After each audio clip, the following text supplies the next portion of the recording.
Please stand.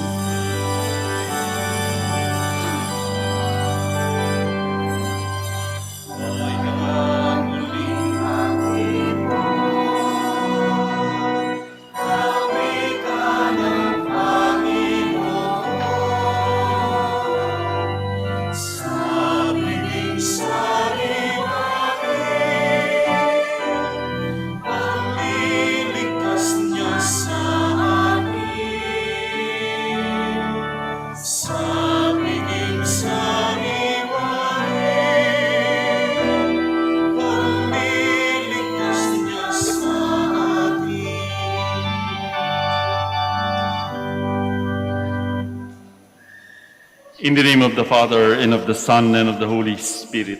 Amen. The grace of our Lord Jesus Christ, and the love of God, and the communion of the Holy Spirit be with you all. And with your spirit.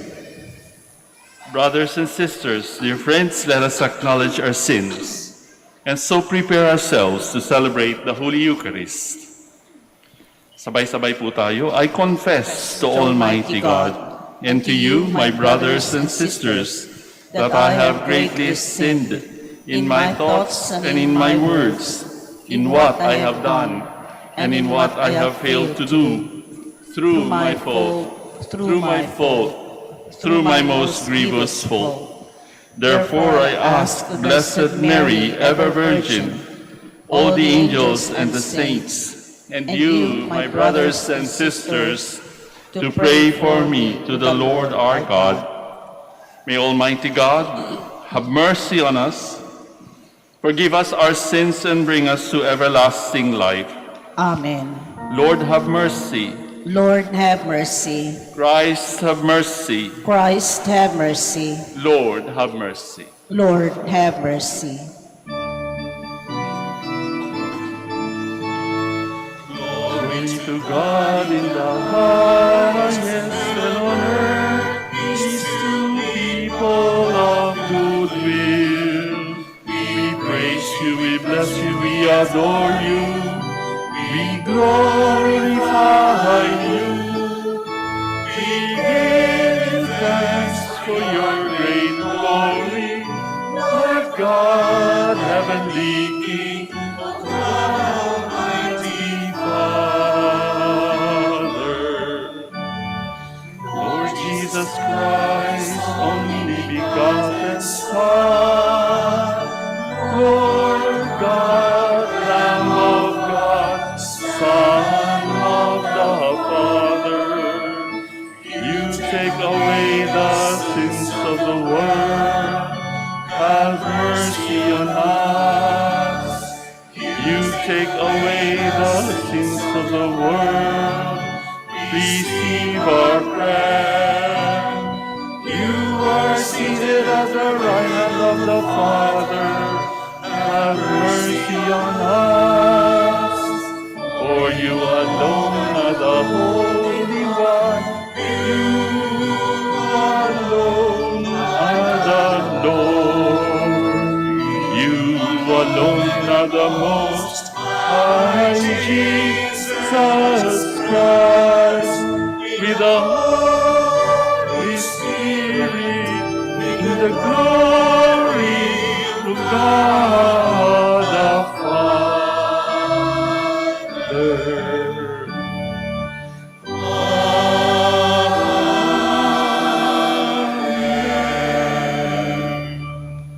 Let us pray.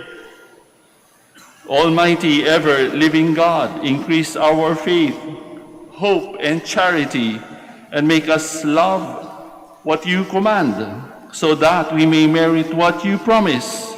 Through our Lord Jesus Christ, your Son, who lives and reigns with you in the unity of the Holy Spirit, God, forever and ever. Amen.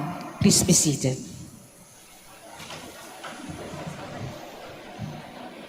People may have turned a deaf ear to the cries of the poor and the weak, but not God. Sirach tells us that the prayer of the lowly pierces the clouds and goes straight to God. A reading from the book of Sirach. The Lord is a God of justice, who knows no favorites, though not unduly partial toward the weak, yet he hears the cry of the oppressed. The Lord is not deaf to the wail of the orphan, nor to the widow when she pours out her complaint. The one who serves God willingly is heard. His petition reaches the heavens. The prayer of the lowly pierces the clouds. It does not rest till it reaches its goal, nor will it withdraw till the Most High responds, judges justly, and affirms the right, and the Lord will not delay. The word of the Lord. Thanks be to God.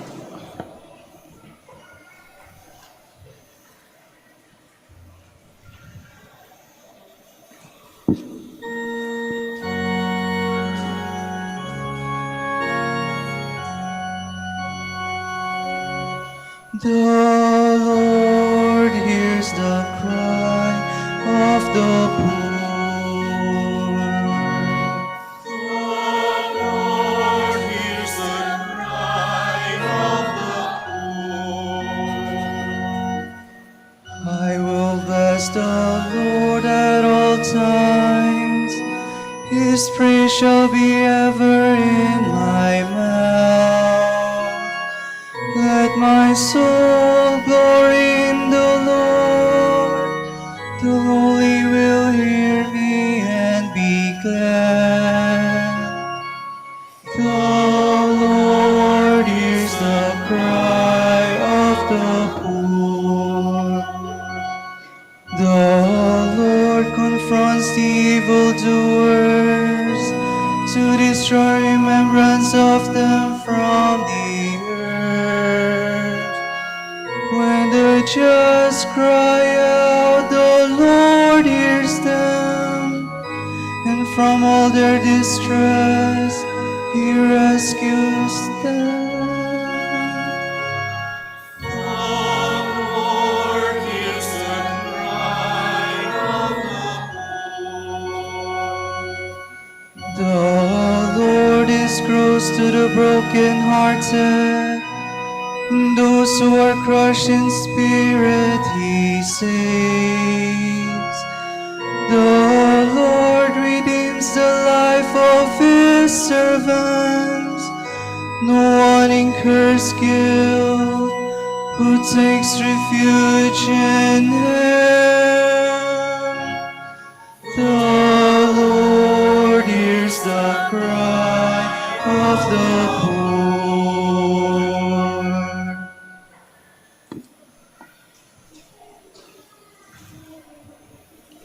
The Apostle Paul encourages Timothy to continue living the values of a man of faith. This kind of life brings glory to God and is a powerful testimony to unbelievers.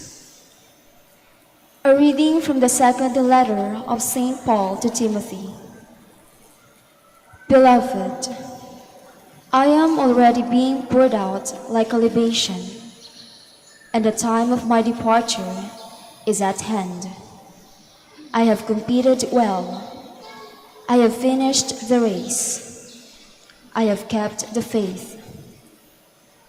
From now on, the crown of righteousness awaits me, which the Lord, the just judge, will award to me on that day, and not only to me, but to all who have longed for his appearance.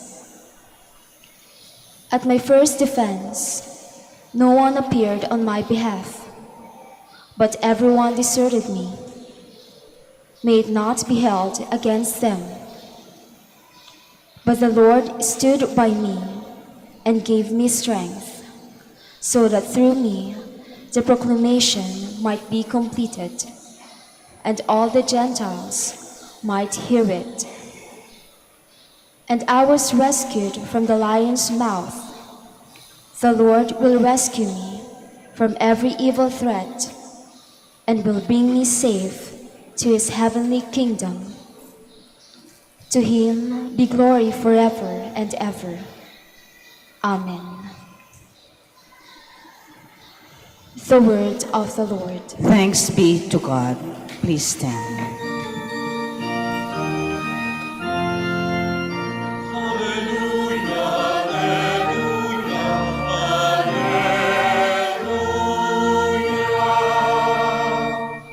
God was reconciling the world to himself in Christ and entrusting to us the message of salvation.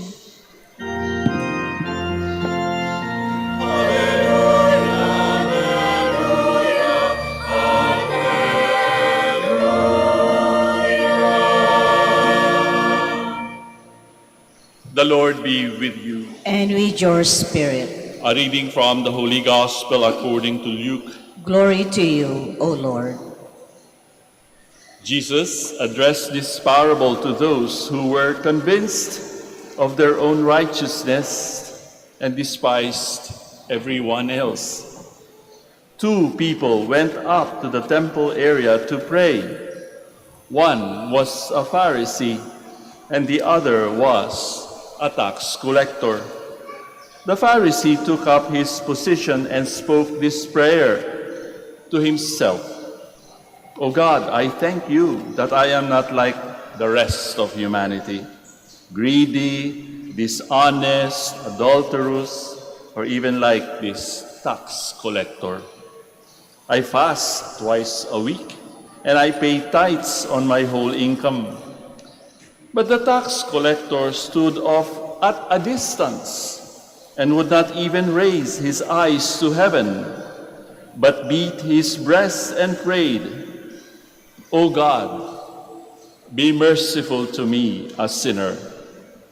I tell you, the latter went home justified, not the former.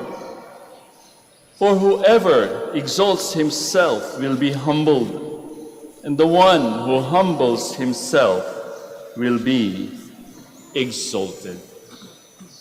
Friends, sisters, and brothers, the Gospel of the Lord. Praise to you, Lord Jesus Christ. Please be seated. Good morning, magandang umaga po sa inyong lahat.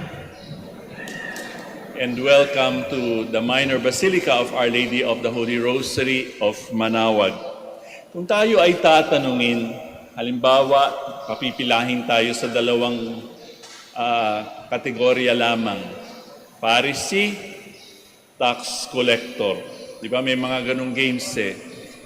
Saan tayo tatabi? Saan tayo lilinya? Palagay ko alam ko na ang sagot. Siyempre ayaw nating masabing tayo ay katulad ng Pariseyo. Lahat tayo ay pipila doon sa tax collector sapagkat siya yung umuwi na matuwid at tinanggap ang kanyang panalangin ng Diyos. Pero yung Pariseyo, walang nangyayari sa kanyang dasal. Ano ba yung kanyang dasal? Balikan nga natin. O God, I thank you that I am not like the rest of humanity. Greedy, ganid, dishonest, adulterous, or even like this tax collector. Nagyabang pa siya. Ako'y nag-aayuno 2 beses isang linggo. At ako'y nagbibigay ng 1/10 of my whole income. Pwede nating sabihin, grabe naman tong Pharisee na to, bad siya. Eh yung tax collector, di ba bad din siya? Tax collector nga eh. Ibig sabihin, patong-patong pa yung kanyang pandaraya. Pero may pagkakaiba, di ba? Yung tax collector, malayo na doon sa malayo. Baka nasa labas pa ng templo. Hindi nga niya tinitingnan ang harapan ng templo. Bagkus siya ay nagsabi na, Lord, have mercy on me, for I am a sinner. At yan ay ginawa natin sa simula ng misa, di ba? Kaya nga tayo nag-I confess. 3 beses din natin sinabi at ating binit ang ating breast for the sins that we have committed. para maayos ang ating pagmimisa. Sa simula't sa pulpa lamang, alam na natin ang ating hinihingi. Awa ng Diyos. Pero kung minsan, di ba, kapag ka maiging ating pakiramdam, kapag ka ang ating economic life, kapag ka ang ating pera ay makapal, malalim ang ating bulsa, kuminsan, para na rin tayo mga Pharisees, di ba? Lord, salamat sa mga blessings. Lord, salamat sa mga biyaya. Etc., etc. Pero alam niyo yung Fariseo, umuwi, hindi bit-bit ang biyayang iginagawad ng Panginoon sa atin. Biro mo, pinagyabang pa niya, nagbibigay ako ng ikapo. Hello, 1/10 lang. Pagka sinabi natin 1/10 lang, isang kusing lang yun, di ba? Kanino ba galing yung kanyang mga kayamanan? Come to think of it. Tayo, kahit tayo, yung buhay natin, kanino galing? Nagising tayo ngayong umaga. Di ba sa Panginoon? Yung hindi pa ba blessing yun? Di ba blessing na yun?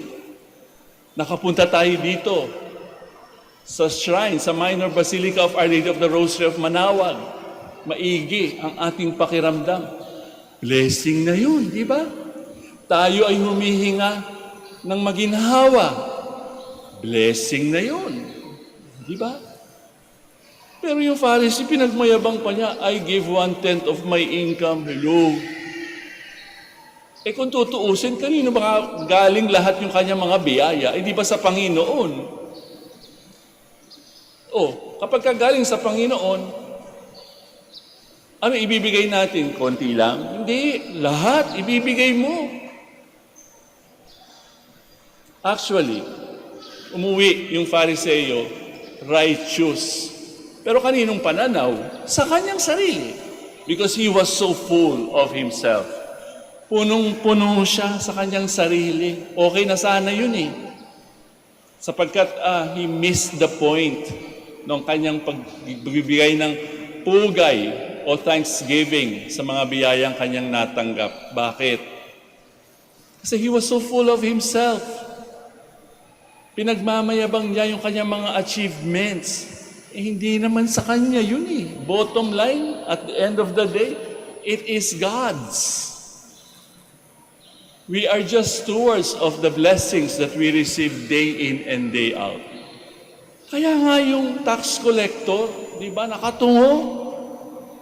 Walang-wala. Kahit na marami siyang perhaps nakukuhang mga suhol, being a tax collector, alam niya ang kanyang katayuan. Lord, have mercy on me, for I am a sinner. At sana yan ang ating dasal sa tuwina. Kahit na sabihin natin hindi naman tayo talaga bad, palagi nating masasambit yun kasi sino ba ang nakakasiguro sa ating tayo ay right with God? O naka-pogi points tayo sa Panginoon? Hindi naman, di ba? Kung talagang susuriin natin ang ating konsensya, wala naman talagang perfect dito sa mundong ito. Kahit papaano tayo ay nagkakasala. Kaya every moment we have to be like the tax collector. O Lord, maawa ka sa akin. Desperate yung tax collector. Pero yung Pharisee, ang yabang, di ba? Ang yabang. Hindi ako katulad nila. Ako good, sila bad. Ayan, mahirap yun.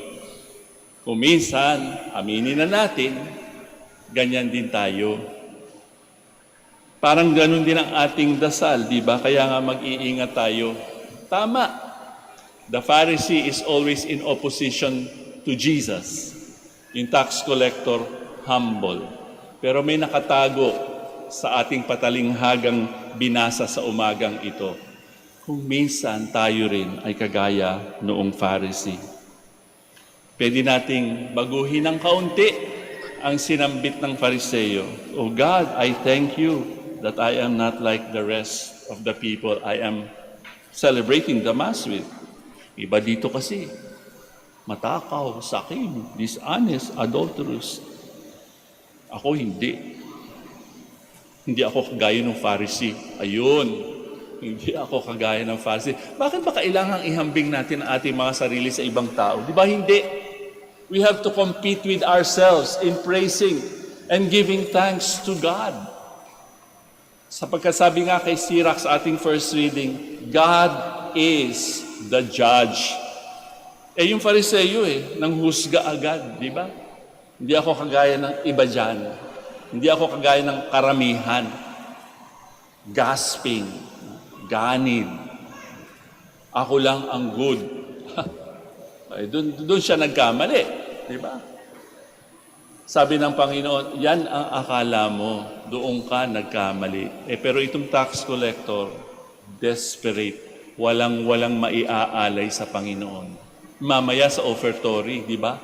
Nag-aalay tayo. Maaring iba sa atin nagpa-practice din ng tithing. Okay naman po yung tithing, kailangan niya ng simbahan at obligasyon ng bawat Kristiyano. Pero kanino ba galing yung 1/10 na yan? Sabi ko nga sa inyo, sa Panginoon din. Kaya nga dapat ibigay natin lahat, wala tayong ititira kung tutuusin. Pati nga yung buhay natin, ibigay natin 100%. Bakit? Kung titignan ninyo yung krus, sinabi ba ng Panginoon, ano lang huwag niyo akong papatayin. Isang kamay lang ipako niyo isang paa lang ang pako niyo huwag niyo akong papatayin Hindi! Isinuko niya lahat. Father, wag naman lahat. Paano ko makakauwi kung wala akong pamasahe? Our prudence will tell us, magtira ka naman ng kaunti. But the church is actually, God is actually challenging us. Kanino ka ba magdidepende? Tayong lahat ay humihingi ngayon dito. Pati ako, humihingi rin ako ng awa sa Diyos. Lahat ng mga sinasabi ko sa inyo, bumabalik talaga sa akin. Ako isang pare, I have vows. Hindi naman perfect yung aking pagdidiboto. Ako'y tao lamang. Kagaya nating lahat, di ba? How we wish we would give 100% of ourselves to God. Pero hindi. There are times when we are really generous. And there are times when perhaps salat din tayo. Pero lahat ng pumupunta dito sa Manaoag, alam ninyo, palagay ko, maaaring hindi nila ginagamit yung salitang awa o mercy. Pero marami ang desperate. Lalong-lalo na yung may mga kapansanan at mga may sakit na terminal, desperate. Parang tax collector. Lord, wala akong maaalay sa iyo kundi ang aking kawalan. Paano ka hindi pupunuan ng Diyos, di ba? Walang-wala ka na nga, pauuwiin ka ng wala. Hindi. God is the source of all the gifts that we have. Kaya nga sabi ko, kadalasan kapag tayo pupunta dito sa Manaoag, huwag natin masyadong alalahanin yung makapasa tayo sa board, makahanap tayo ng asawa, makapag-abroad, etc., etc. Gumaling. Lord, ikaw ang gusto kong iuwi. Bibigay niya ang sarili niya sa inyo. So hindi lang natin lilimitahan doon sa ating mga intentions at mga petitions. It is good to pray for them. God wants to give us good things. Pero in the end, sana ang hingi natin sa mahal na Birhen ng Manaoag ay yung bitbit niyang anak. Hindi niya ipagmamadamot iyon. At kapag kaya ng ating hiningi, magkakaroon ng pagbabago, magkakaroon ng transformation, magkakaroon ng about face ang ating buhay. Awa ang hinihingi ng bawat isa sa atin. Hindi yung ating gawa at ngawa. So sana mga kapatid, sa pag-uwi natin pagkatapos itong misang ito, huwag nating kakalimutan, 3 letra lamang yan. Awa. Kapag naramdaman natin ang awa ng Diyos, magiging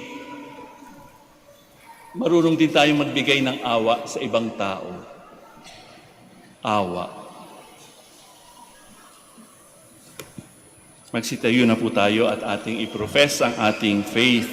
Sabay-sabay po tayo ilakas natin. I believe in one God, the Father Almighty, maker of heaven and earth, of all things visible and invisible.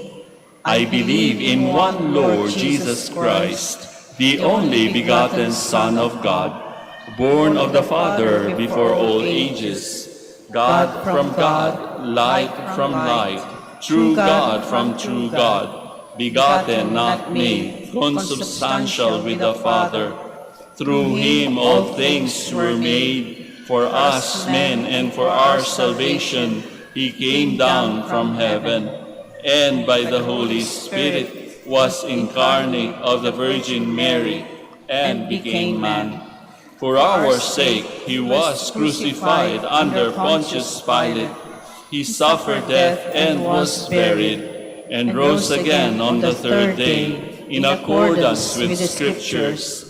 He ascended into heaven and is seated at the right hand of the Father. He will come again in glory to judge the living and the dead, and his kingdom will have no end. I believe in the Holy Spirit, the Lord, the giver of life, who proceeds from the Father and the Son, who with the Father and the Son is adored and glorified, who has spoken through the prophets. I believe in one holy, Catholic, and Apostolic Church. I confess one baptism for the forgiveness of sins, and I look forward to the resurrection of the dead and the life of the world to come. Amen. You reconcile us, Father, to yourself through your Son and in the Holy Spirit. Help us become agents of your reconciliation as we lift our hearts to you. For each intention, we shall say, God of mercy and justice, hear us. Ilakas po natin. God of mercy and justice, hear us. May Pope Francis, bishops, priests, deacons, and we the lay faithful be vigilant against tendencies towards self-righteousness and become more genuine in our every word and work. We pray. God of mercy and justice, hear us. May all public servants be guided by your truth so that their thoughts and actions may also remain truthful. We pray.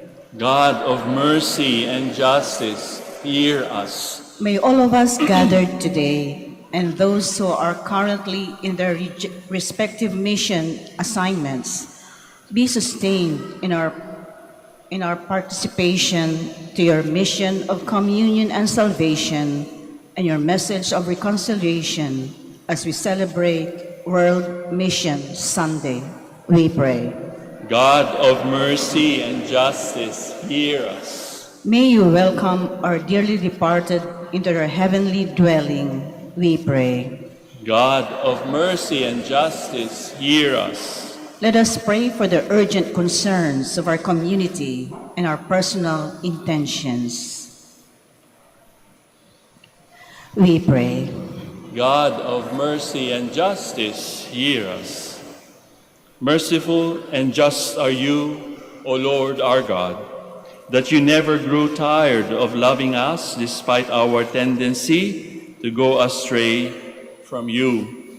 Help us reciprocate that same love in the way we live as individuals and as a community and as a church.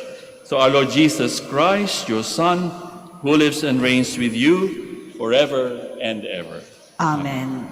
Please be seated.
Please stand.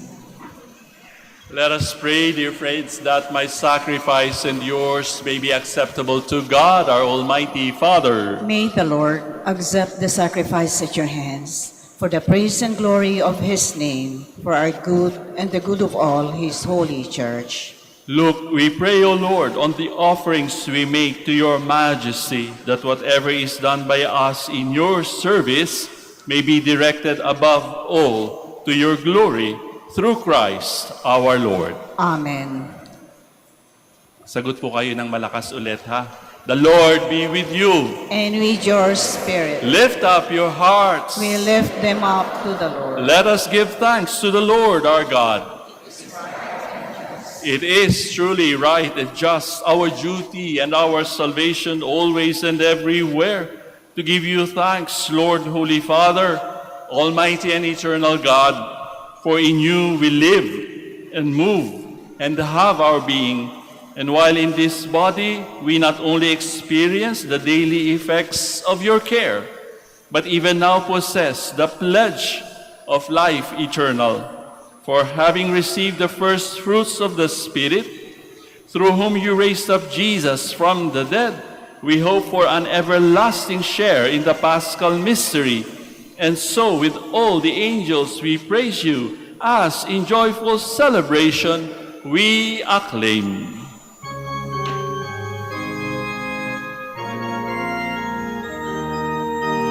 Santo, Santo, Santo, Panginoong Diyos ng mga hukbo, napupuno ang langit at lupa ng kadakilaan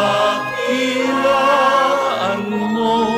Hosana, Hosana sa kaitaasan, sa kaitaasan.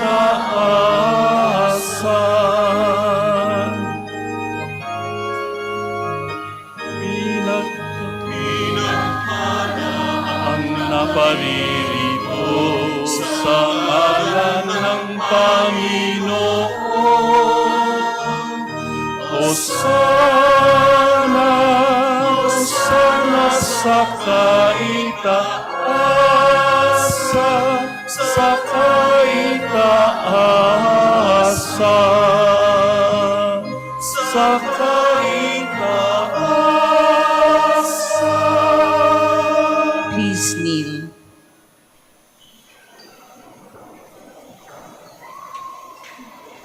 You are indeed holy, O Lord, the fount of all holiness. Make holy, therefore, these gifts, we pray, by sending down your Spirit upon them like the dewfall, so that they may become for us the body and blood of our Lord Jesus Christ.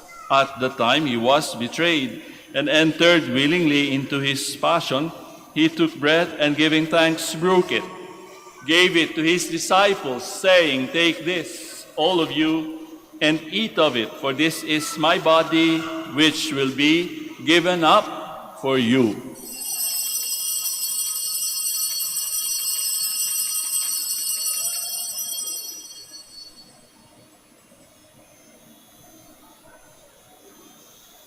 In a similar way, when supper was ended, he took the chalice, and once more giving thanks, he gave it to his disciples, saying, "Take this, all of you, and drink from it, for this is the chalice of my blood, the blood of the new and eternal covenant, which will be poured out for you and for many, for the forgiveness of sins. Do this in memory of me."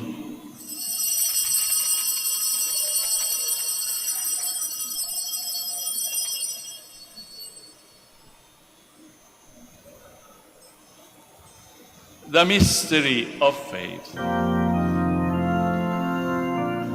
we eat this bread and drink this cup, we proclaim your death, O Lord, until you come again. Therefore, as we celebrate the memorial of his death and resurrection, we offer you, Lord, the bread of life and the chalice of salvation, giving thanks that you have held us worthy to be in your presence and minister to you. Humbly we pray that partaking of the body and blood of Christ, we may be gathered into one by the Holy Spirit. Remember, Lord, your church spread throughout the world and bring her to the fullness of charity, together with Francis, our Pope, Socrates, our Bishop, Fidelis, his auxiliary bishop, and all the clergy. Remember also our brothers and sisters who have fallen asleep in the hope of the resurrection, and all who have died in your mercy. Welcome them into the light of your face. Have mercy on us all, we pray, that with the Blessed Virgin Mary, Mother of God, Blessed Joseph, her spouse, with the blessed apostles, Saints Dominic and Francis, and all the saints who have pleased you throughout the ages, we may merit to be co-heirs to eternal life and may praise and glorify you through your Son, Jesus Christ.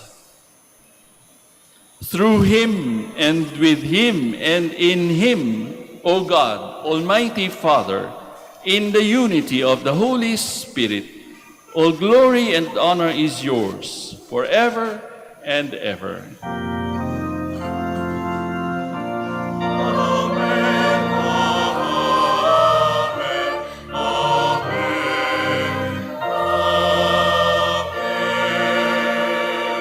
Please stand. At the Savior's command and formed by divine teaching, we now dare to pray.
Deliver us, Lord, we pray, from every evil. Graciously grant peace in our days, that by the help of your mercy, we may be always free from sin and safe from all distress, as we await the blessed hope and the coming of our Savior, Jesus Christ. For the kingdom, the power, and the glory are yours now and forever. Lord Jesus Christ, who said to your apostles, "Peace I leave you, my peace I give you," look not on our sins, but on the faith of your church, and graciously grant her peace and unity in accordance with your will, who live and reign forever and ever. Amen. The peace of the Lord be with you always. And with your spirit. We now offer to one another Christ's sign of peace. Sa inyo pong lahat, peace be with you.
kneel.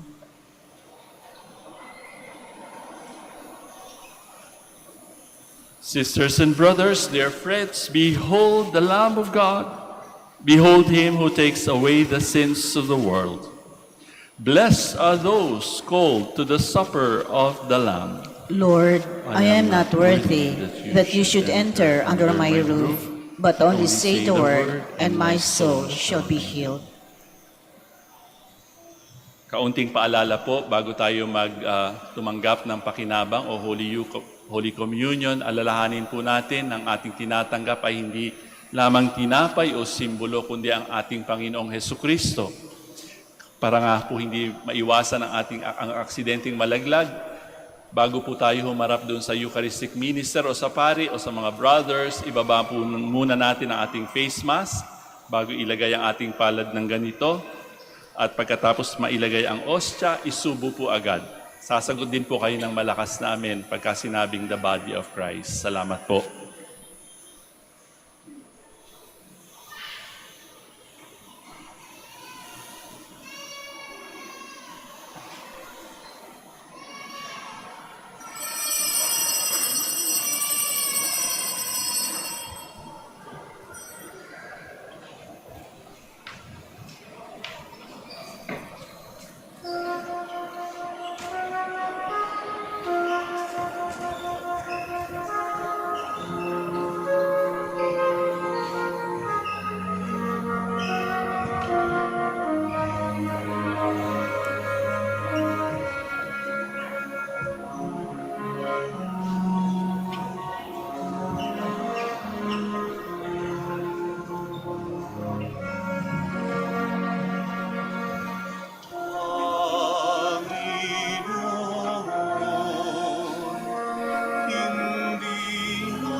Please stand.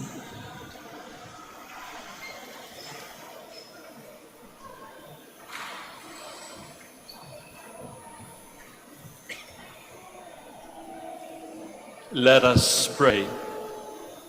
May your sacraments, O Lord, we pray, perfect in us what lies within them, that what we now celebrate in signs, we may one day possess in truth. Through Christ our Lord. Amen. Once again, maraming salamat po sa inyong pakikisa sa amin sa pagdaraos ng banal na misa sa araw na ito, sa oras na ito. Please continue to pray for us. Panalangin niyo po kami sa responsibility na inata sa amin to shepherd pilgrims from not only from the Philippines but from all over the world. At makakaasa rin kayo ng aming mga panalangin para sa inyong mga intensyon at para sa inyong mga petisyon. Let us pray for one another.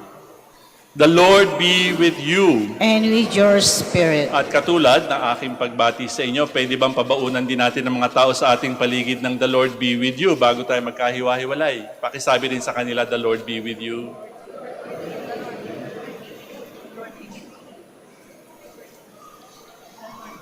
Apat na amen na lamang po ito isasagot ninyo ha. Punuin natin ang simbahan ng malakas ninyong amen. Bow down for God's blessing. May Almighty God always keep every adversity far from you, and in His kindness pour out upon you the gifts of His blessing.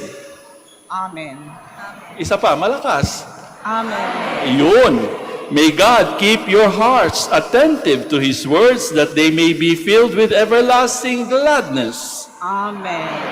And so may you always understand what is good and right, and be found ever hastening along in the path of God's commands, made co-heirs with the citizens of heaven. Amen. And may the blessing of Almighty God, the Father, the Son, and the Holy Spirit come down on you and remain with you forever. Amen. The Mass has been offered. We go in peace, glorifying the Lord with our lives. Thanks be to God.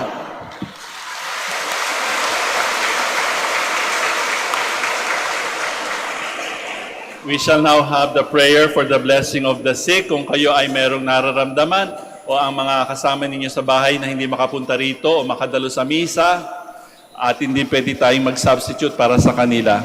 Tapos po nito ay ating ibe-bless ang inyong mga rosaryo at mga religious articles. Our help is in the name of the Lord, Who made heaven and earth. God, our Almighty Father, by your blessing, you give us strength and support in our frailty. Turn with kindness toward our sick brothers and sisters. Free them from all illness and restore them to good health. Through the intercession of Our Lady of the Rosary of Manaoag, so that in the sure knowledge of your goodness, they will gratefully bless your holy name. We ask this through Christ our Lord. Amen. And in memory of the mysteries of the life, death, and resurrection of our Lord Jesus Christ, and to the honor and glory of the Blessed Virgin Mary, Mother of Christ, Mother of the Church, Our Lady of the Rosary of Manaoag, may these rosaries, images, candles, oil, and other religious articles be blessed and made holy in the name of the Father, and of the Son, and of the Holy Spirit. Amen. Amen.